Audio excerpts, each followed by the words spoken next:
አጋጣሚ ባና ገናኝታ የፍቅር ሸማ ደረባ ተሾመ አሰግድ በ1942 ዓመተ ምህረት ነበረ በድሮዋ ወለጋ ጠቅላይ ግዛት የተወለደው። አሁን 75ኛ ዓመቱን ይዟል። ገና የ5 ወር ልጅ ያለ የአይን ብርሃኑን ያጣው ተሾመ እናት ሆነው ያሳደጉት በዝምድና ቋጠሮ አክስት በውልግን እናቱ የሆኑት ወይዘሮ አማከለች ይመር ናቸው። 6 ወንድና 8 ሴት በተወለደበት ቤተሰብ ውስጥ ተሾመ ለአቶ አሰግድ ይመር 4ኛ ልጅ ነው። ምንም እንኳን በአክስቱ ወይዘሮ አማከለች ጥረት የመንደሩ ልጆች የኔም ናቸው ብሎ በሚያሳድገው ጎረቤት እንክብካቤ ቢያድግም ተሾመ ራስን መቻል ይሉትን ጥበብ በገዛ እግሩ መቆም ይሉትን ብልሃት ገና በብላቴና ሳለ ነው የሚያውቀው። በደንብ ይዶሉ ቡና ነጋዴዎች ከትልልቆቹ ነጋዴዎች ጆንያ ሸልኮ የሚፈስ ቡና እየለቀመ በመሸጥ ትምህርት ቤት ሲሄድ የሚያጊጥበትን ሸራ ጫማ መግዛት ችሎ ነበር። ተሰጦ የሚሉት መክሊት ገና በጠዋቱ እድል ፈንታውን ያሰመረለት ተሾመ በመንደሩ ሰርግ ቤቶች አይታጣም ነበር። የኔን የህይወት መስመር እግዚአብሔር በመልካም ሲያበጅልኝ ነው የኖረው ብሎ የሚያምነው ተሾመ አሰግድ ሚስተር ራሰል ከሚባሉ ኦሮሞኛን አቀላጥፈው ከሚናገሩ ካናዳዊ የወንጌል መምህር ጋር የተገናኘባትን ጀንበር የዛሬ ማንነቴ መሰረት የጣለችባት ነች ይላል። እኚህ ሰው ተሾመን ገና በ6 ዓመቱ መንገድ አግኝተውት የሕፃን ትምህርት ማግኘት አለበት ብለው ጂፕ መኪናቸው ውስጥ አስገብተው ይዘውት ተፈተለኩ። አዲስ ነገር የመከተል የልጅነት ጉጉቱ የኋሊት ወደ ቤተሰቦቹ ጎትቶ ያላስቀረው ተሾመ ሚስተር ራሰልን በፍቃደኝነት ተከተላቸው። በሀገሩ ወግ ባህል ወደ ሰውነቱ ይዘልቅ የጀመረው የጥበብ እርሾ ከፈረንጁ ዘመናዊ የሙዚቃ ዕውቀት ጋር ተዋህዶ የወደፊት የሙያ እንጀራው ይጋገር ዘንድ ተሾመ ገና በልጅነቱ ከታች በእግር እየተረገጠ ከሚሰራ የድሮ ፒያኖ ጋር ተዋወቀ። ይህ የሆነው የሚስተር ራሴል ባለቤት ቤቷ ይህ የሙዚቃ መሳሪያ ትጫወት ስለነበረ ነው። ፒያኖውን ስትጫወት ስሯ ሆኖ በአርሞት ያደምጣት የነበረው ይህ ልጅ እሷ ዞር ስትል ተደብቆ የልጅ ጣቶቹን ፒያኖ ቁልፎቹ ላይ ያሯሩጣቸው ጀመር።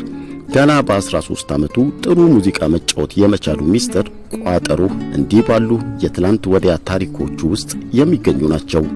ቁምጣ ጥብቆና ሸሚዝ ተገዝቶለት በትምህርት ገበታ ላይ ሊቀመጥ የቻለው ተሾመ ማየት ለሚችሉት ብዙ ቦታዎችን ለአይነ ስውራን ደግሞ ጥቂት ቦታዎችን አሰናድቶ ያስተምር በነበረው የአሜሪካን ሚሽን ትምህርት ቤት ውስጥ ነበር።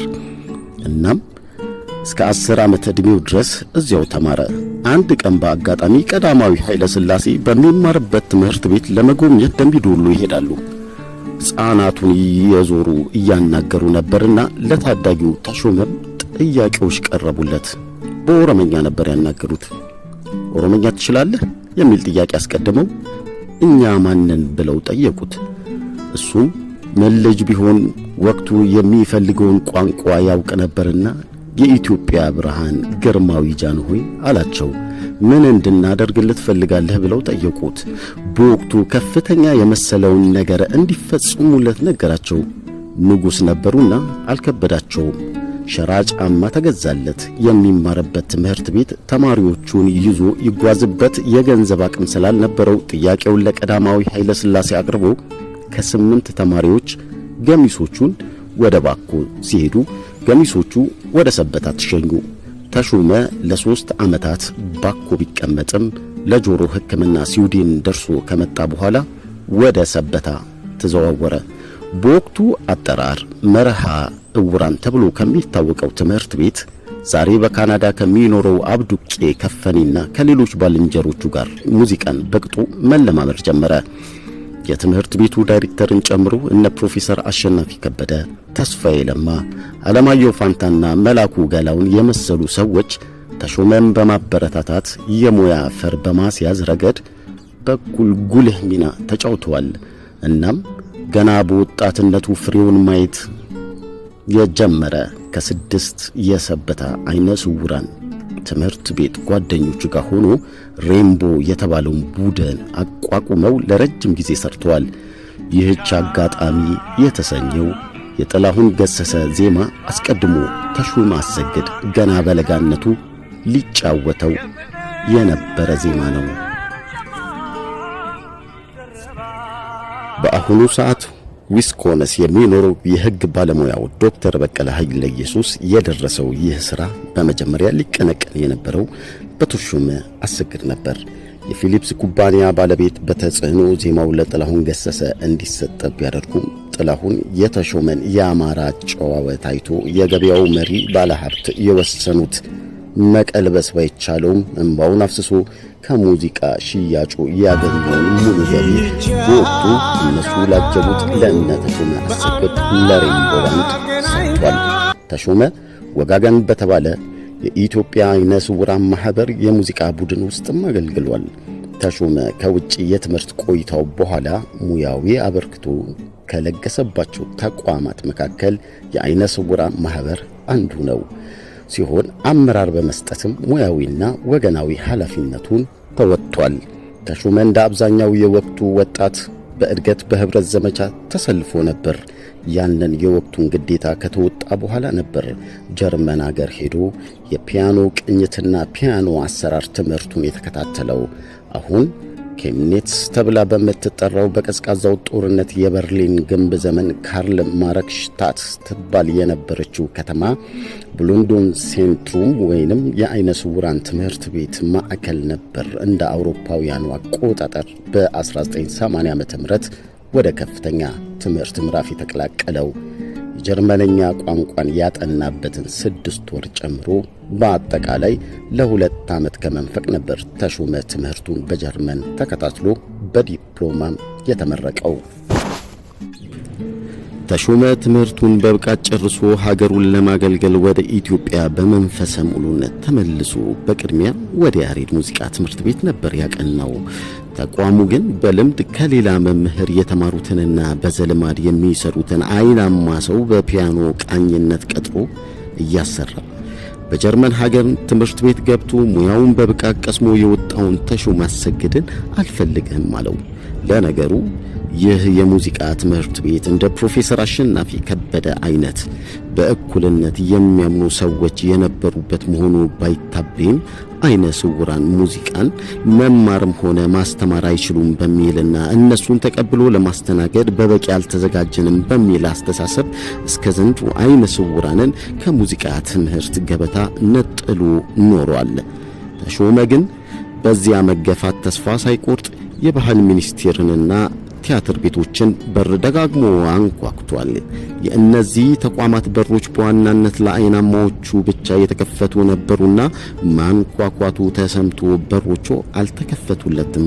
ተሾመ ግን አንኳኩቻለሁ በሮቹ ግን አልተከፈቱም ብሎ መቆዘመን ቀያጅ የሆነውን የማህበረሰቡን አስተሳሰብ የሚጽፍለትን ዕጣ ፈንታ መቀበልን ምርጫው አላደረገም። የማይከፈቱ በሮችን ከማንኳኳት ይልቅ ሌሎች በሮችን ወደ መስራት ሄደ።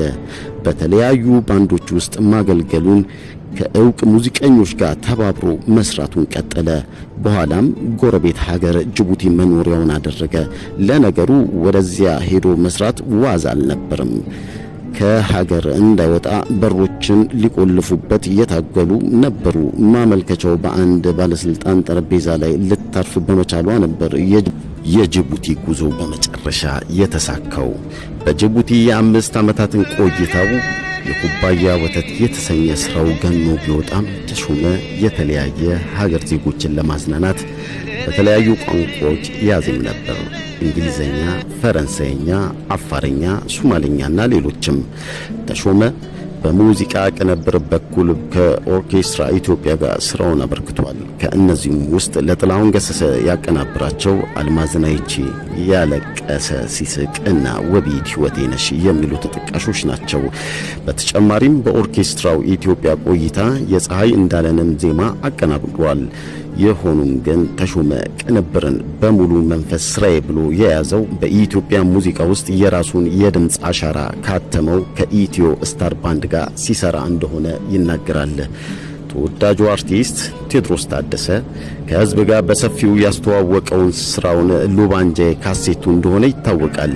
ከዚያ ካሴት ውስጥ በዜማም ሆነ በግጥም እንዲሁም በቅንብር የሚገድፍ አንድም ስራ የለም ብንል ማጋነን አይሆንም።